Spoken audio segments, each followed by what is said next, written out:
Saúde aos irmãs e aos irmãos com a graça e a paz de nosso Senhor Jesus. Hoje nós teremos nosso discipulado e o tema a ser estudado é sobre o pecado. E assim faremos essa abordagem em 6 itens. Primeiro, o que é pecado?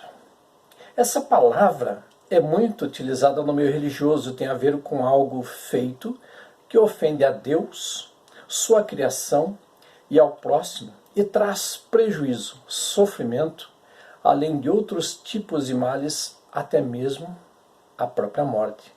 E isso sinaliza desobediência às ordenanças, desejo e vontade de Deus para a humanidade. A etimologia da palavra pecado tem origem no latim, peccato, porém no hebraico, ratá, e no grego, hamártano, significa errar no sentido de não atingir um alvo, ideal ou padrão. Assim, o que o ser humano deve fazer, não faz. E o que não deveria, acaba fazendo, trazendo problemas.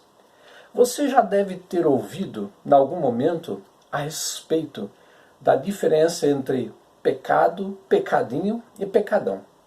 Infelizmente, o ser humano, diante dessa diferenciação, entende que há pecados mais brandos e outros mais pesados, como também há leis diferentes que dependem das faltas, transgressões e crimes cometidos contra o próximo, contra patrimônios públicos e privados, contra a sociedade e contra o meio ambiente.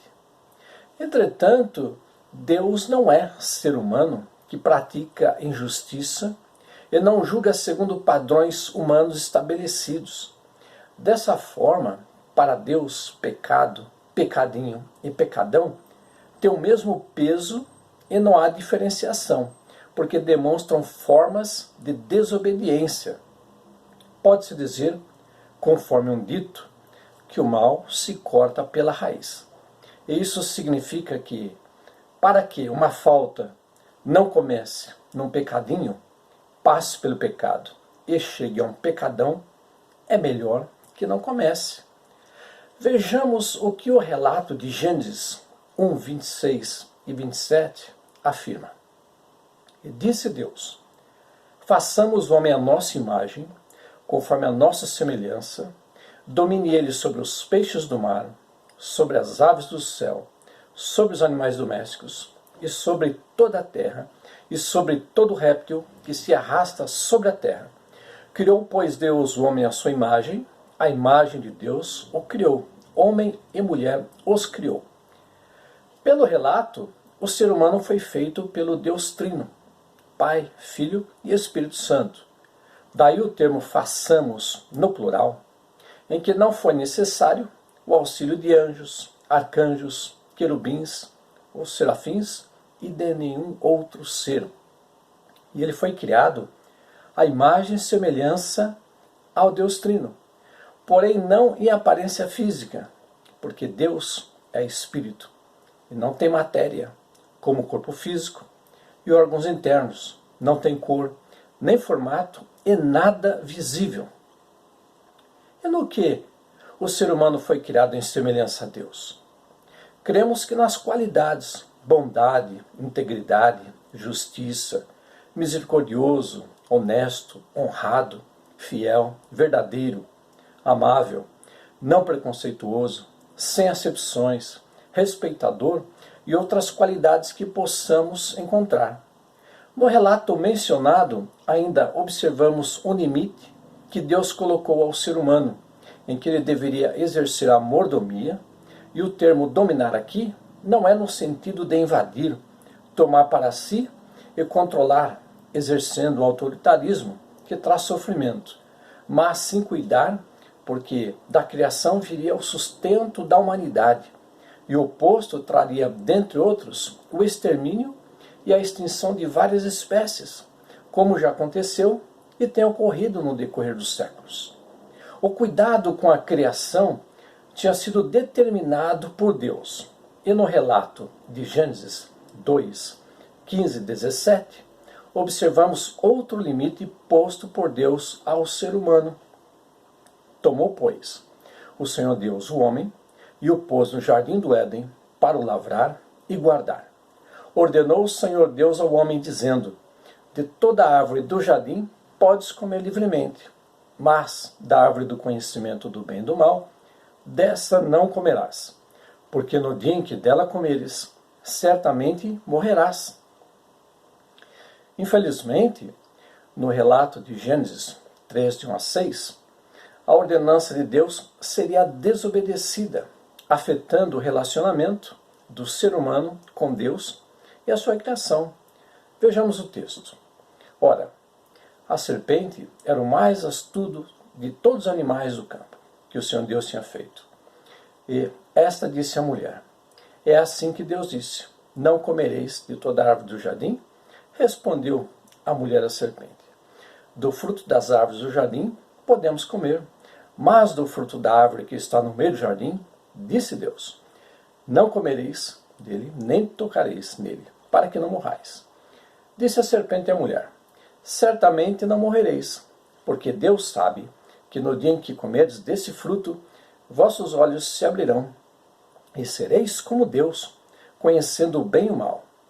Então, vendo a mulher que aquela árvore era boa para se comer e agradável aos olhos, e árvore desejável para dar entendimento, tomou de seu fruto, comeu e deu a seu marido, e ele também comeu.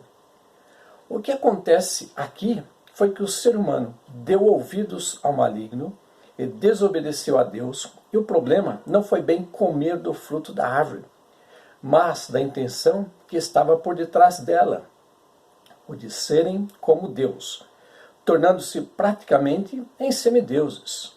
E não foi uma fruta chamada maçã, que é tida como fruta afrodisíaca, mas de um fruto de uma árvore que não se menciona nas Escrituras. De fato, o problema se relaciona às segundas intenções. Com isso, o pecado que não existia foi gerado e consumido, e o fruto sedutor e cativante se tornou fruto do desejo do ser humano, querer ser igual a Deus, e assim, com a desobediência e corrupção, houve a fragmentação do relacionamento entre Deus e o ser humano. Tomava forma assim um pecado que coexiste com o ser humano até hoje e perdurará até a segunda vinda de Jesus. E o pior que poderia acontecer é o que Jesus menciona no texto de Mateus 12:37. Porque pelas tuas palavras serás justificado, e pelas tuas palavras serás condenado. Foi o que aconteceu com o homem e a mulher quando foram questionados por Deus, que, sendo onisciente, sabia muito bem. Ele lhes deu a responsabilidade de se defenderem de sua transgressão. Claro que Deus poderia ter perdoado o casal se tivessem dito que foram seduzidos e enganados pelo maligno. Porém, o casal culpou a Deus. Isso mesmo, a Deus. Vejamos Gênesis 3, 8 a 13. E ouvindo a voz do Senhor Deus, que passeava no jardim à tardinha, esconderam-se o homem e sua mulher da presença do Senhor Deus entre as árvores do jardim. Mas chamou o Senhor Deus ao homem e perguntou-lhe: onde estás? Respondeu-lhe o homem: ouvi a tua voz no jardim, tive medo, porque estava nu e escondi-me. Deus perguntou-lhe mais: quem te mostrou que estavas nu? Comeste da árvore que te ordenei que não comesses? Ao que respondeu o homem: a mulher que me deste por companheira deu-me a árvore e eu comi. Perguntou o Senhor Deus à mulher: que é isto que fizeste? Respondeu a mulher: a serpente enganou-me e eu comi. De fato, o homem culpou a Deus e não a mulher. Foi o que ele disse: a mulher que tu, Deus, me deste. E a mulher também culpou a Deus. Foi o que ela disse: a serpente me enganou. E quem criou o réptil chamado serpente? Não foi Deus? Logo, ela interiormente culpou a Deus. A serpente que tu, Deus, também criaste. O que acontece é que poderiam ter dito que o maligno os havia enganado, mas culparam o próprio Deus. Com essa atitude, a desobediência, ao quererem se tornar como Deus, o pecado foi manifesto e acontecia o rompimento entre Deus e o homem. E não foi uma atitude de ambas as partes, porque foi uma opção humana, porque Deus em seguida proporcionaria o resgate da humanidade ao enviar o seu unigênito Filho, Jesus, para resgatar o ser humano no martírio da cruz do Calvário. É o que o Gênesis 3,15 relata. Porém, inimizade entre ti e a mulher, e entre a tua descendência e a sua descendência. Esta te ferirá a cabeça, e tu lhe ferirás o calcanhar. Compreendo que o termo haverá fica melhor que o termo porém, porque o maligno usou da serpente como um canal para seduzir, cativar e enganar o ser humano, para cair no pecado. E no decorrer do tempo, que passou até a vinda de Jesus, o combate entre o bem e o mal foi intenso e marcado pelo relacionamento entre os filhos de Deus, pessoas fiéis a Deus e que não se corrompiam e nada tem a ver com seres celestiais como anjos, e os filhos dos homens, pessoas infiéis a Deus e que se deixaram e vivem na corrupção. Claro que a profecia se cumpriu na cruz do Calvário, em que o maligno feriu os pés e pulsos de Jesus, seu calcanhar, na cruz usando os executores, ao pregarem pregos em Jesus, ferindo-o. Ao passo que Jesus, quando ressuscitou ao terceiro dia, feriu ao maligno ao vencê-lo, pisando-lhe praticamente na cabeça. Nós vamos agora para o segundo item. Qual é a natureza do pecado?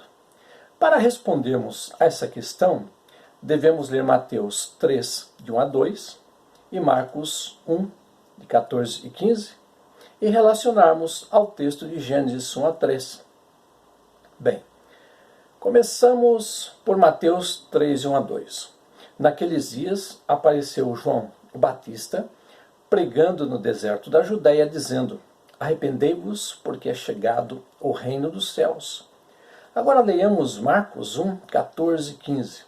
Ora, depois que João foi entregue, veio Jesus para a Galiléia, pregando o evangelho de Deus e dizendo: o tempo está cumprido, e é chegado o reino de Deus. Arrependei-vos e crede no evangelho. O que temos aqui é que Deus, o Criador, criou todo o universo e tudo que nele contido está. Dessa forma, ele criou tudo que vive num pequeno planeta chamado Terra, ou seja, todos os animais, todas as aves, todos os répteis, todos os seres aquáticos e o ser humano. E diante disso, Deus entregou o cuidado de toda a sua criação ao ser humano. Porém, ele preferiu desobedecer a Deus e se desviou do Deus verdadeiro para um falso Deus, corrupto, mau e enganador.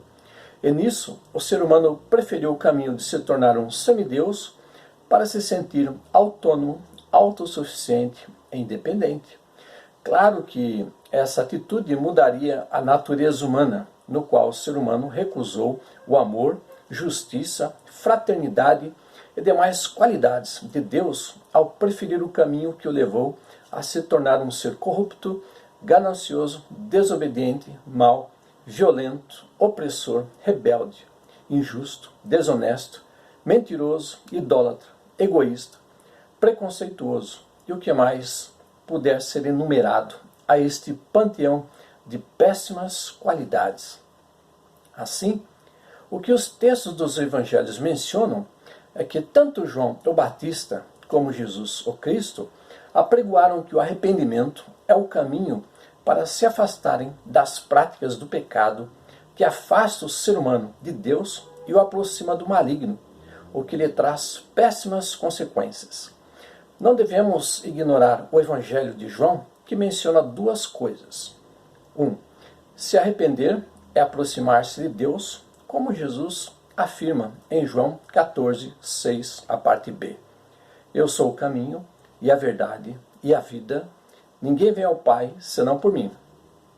E, segundo, não se arrepender é afastar-se de Deus e sofrer péssimas consequências, como Jesus disse em João 10, 10. O ladrão não vem senão para roubar, matar e destruir. Eu vim para que tenham vida e a tenham em abundância.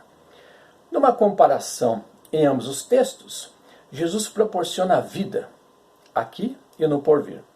O maligno traz morte, aqui e no porvir. Jesus é verdadeiro e não mente para enganar, porém o maligno é enganador, seduz e cativa e só traz péssimas consequências para o ser humano. E Jesus é o único caminho para a salvação, aqui e no porvir. Porém o maligno desvia as pessoas e oferece vários caminhos que não conduzem a nada, só a perdição, aqui e no porvir. Abordaremos agora o terceiro item. Quais são as consequências do pecado? Voltemos agora ao estado do ser humano antes de sua queda, que veio com o pecado. Por causa disso, ele se corrompeu e assim não reflete a imagem de Deus. E com isso, essa consequência tem sido passada de geração em geração no decorrer dos séculos. E mesmo que as crianças, ao nascerem e até começarem com o respectivo crescimento, fizeram suas próprias escolhas e não serem corruptas. Com o tempo, o ser humano vai se corrompendo e não há um ser humano na face da terra, no decorrer dos séculos, que não peque, infelizmente, por palavra, ato ou pensamento. E com a entrada do pecado, com a desobediência do ser humano, toda a criação ficou comprometida. E assim, o ser humano se tornou um grande inimigo contra todas as espécies viventes da terra, no mar e no ar, contra si mesmo e contra até mesmo ao meio ambiente em que vive. Dessa forma, o único jeito de mudar essa situação foi o resgate de toda a criação através do sangue do Cordeiro Jesus na cruz do Calvário. Essa foi a maneira de reconciliar o ser humano com Deus, através do sacrifício de Jesus, ao levar sobre si os pecados de toda a humanidade, porém, das pessoas que se arrependem de seus pecados. Infelizmente, o pecado tem trazido muito mal à humanidade e para o mundo em que vivemos. De fato, até mesmo em órbita da Terra, há tanto lixo espacial que a contaminação humana já não fica restrita apenas aos mares, ar e terra, em que o ser humano vem poluindo incessantemente. Mas também o espaço já sente a interferência humana. Claro que as Escrituras mencionam atitudes que manifestam as consequências do pecado. Vejamos Gálatas 5, 19 até 21, a parte A. Ora, as obras da carne são manifestas, as quais são a prostituição, a impureza, a lascívia, a idolatria, a feitiçaria, as inimizades, as contendas, os ciúmes, as iras, as facções, as dissensões, os partidos, as invejas, as bebedices, as orgias e coisas semelhantes a estas. E há várias outras menções sobre outras atitudes. Em relação à prostituição, não quer dizer que sejam apenas as pessoas que se relacionam com outras pessoas entre si, o adultério, e pessoas que alugam seus corpos para terceiros, mas também de pessoas que buscam outras divindades. A idolatria também é um problema, porque não menciona apenas o culto a diversas divindades, mas também quando o foco se desvia de Deus para bens materiais, pessoas, objetos, cargos, status e muito mais. Na feitiçaria, quando as pessoas põem sua confiança em artimanhas, como magias, encantos e feitiços, e com seus efeitos cativam as pessoas, que se deixam ser seduzidas por elas e se afastam de Deus. Nas inimizades, há pessoas que com suas atitudes mais obtêm inimigos do que amigos. E hoje, devido ao capitalismo selvagem e às práticas do sucesso a todo custo, a inimizade é o que mais ocorre entre as pessoas. As contendas são as atitudes que mais separam as pessoas, que nos mais diversos ambientes destroem os relacionamentos e jogam as pessoas umas contra as outras, no qual umas são vítimas de terceiros que sempre querem ver o circo pegar fogo. Infelizmente, acontecia na igreja primitiva e tem acontecido na igreja hoje. Os ciúmes têm destruído casamentos, famílias e relacionamentos no trabalho e em outros locais, porque há pessoas que usam de artifícios para prejudicarem terceiros, para se beneficiarem de alguma forma das prováveis vítimas, quando alguém quer tomar algo de pessoas que os têm. De fato, o que se observa hoje é uma das consequências mais tristes a respeito do pecado.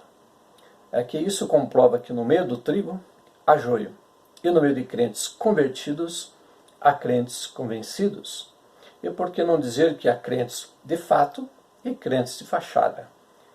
Porém, a pior consequência que o pecado traz é o dano da segunda morte.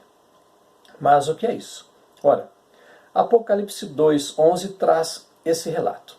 Quem tem ouvidos, ouça o que o Espírito diz às igrejas. O que vencer, de modo algum sofrerá o dano da segunda morte. Bem, a primeira morte é física, quando cessam as atividades biológicas do corpo e a pessoa falece, morre. Entretanto, a segunda morte é a da alma, ou seja, o afastamento eterno de Deus. Pode-se dizer dessa forma que é receber como herança a danação eterna no inferno. Já em vida, o pecado traz sérias consequências que testemunhamos hoje e tem sido presente no contexto da humanidade no decorrer dos séculos. Maldade, desonestidade, mentira, falsidade, guerras, violência, exploração, opressão, vícios, rebeldia, roubos, exploração, racismo, exclusão social, acepção de pessoas, egoísmo, injustiça, perseguição e tudo que possamos imaginar que leva as pessoas a prejudicarem a terceiros, o meio ambiente, a todos os seres existentes e a si mesmo. Creio que aqui nós temos muita coisa para refletir. Nesse primeiro estudo sobre o pecado, nós abordamos consequências, abordamos o que é o pecado, que nos afasta de Deus, infelizmente. Nessa primeira parte, nós abordamos 3 itens que é para a nossa reflexão. No próximo vídeo, abordaremos a segunda parte do tema o que é pecado, com mais 3 itens. Que Deus nos abençoe na reflexão e na meditação. Que possamos aprender, porque aprendendo nós nos aproximamos do que é bom e nos afastamos do que é mal. Que Deus abençoe em Cristo Jesus. Amém.